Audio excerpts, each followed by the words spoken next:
கோயில் நிதியில் கல்லூரிகள் கட்டுவதற்கு எதிர்ப்பு தெரிவித்த அதிமுக பொதுச் செயலாளர் எடப்பாடி பழனிசாமியை கண்டித்து கோவையில் திமுக மாணவரணி சார்பில் கண்டன ஆர்ப்பாட்டம் நடைபெற்றது. கோவை சிவானந்தா காலனியில் நடந்த ஆர்ப்பாட்டத்தில் கல்வி உரிமை சட்டத்தின் கீழ் தமிழ்நாட்டிற்கு வழங்க வேண்டிய 2500 கோடி ரூபாயை ஒன்றிய அரசு வழங்காமல் இருப்பதை கண்டித்தும் முழக்கங்கள் எழுப்பப்பட்டன.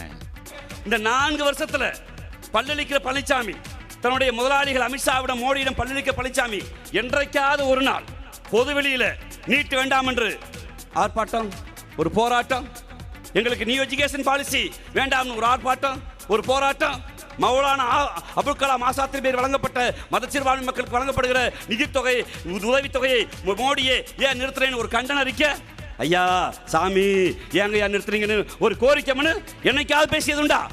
இதனிடையே கோவை ஆர்ப்பாட்ட புகைப்படங்களை எக்ஸ் பக்கத்தில் பகிர்ந்துள்ள முதலமைச்சர் மு.க. ஸ்டாலின், எதிர்க்கட்சி தலைவருக்கு அறநிலையத்துறை சட்டமும் தெரியவில்லை என்றும், கடந்த கால அதிமுக ஆட்சிகளில் கோயில் நிர்வாகங்கள் கல்வி நிறுவனங்களை நடத்தியதும் தெரியவில்லை என்றும் விமர்சித்துள்ளார். தமிழ்நாட்டு மாணவர்கள் கல்வி பெறுவதற்கு எதிராகவோ கொச்சைப்படுத்தியோ பேசினார் டிராவிடியன் ஸ்டாக் ஓட ஓட விரட்டும் என்றும் அவர் எச்சரித்துள்ளார்.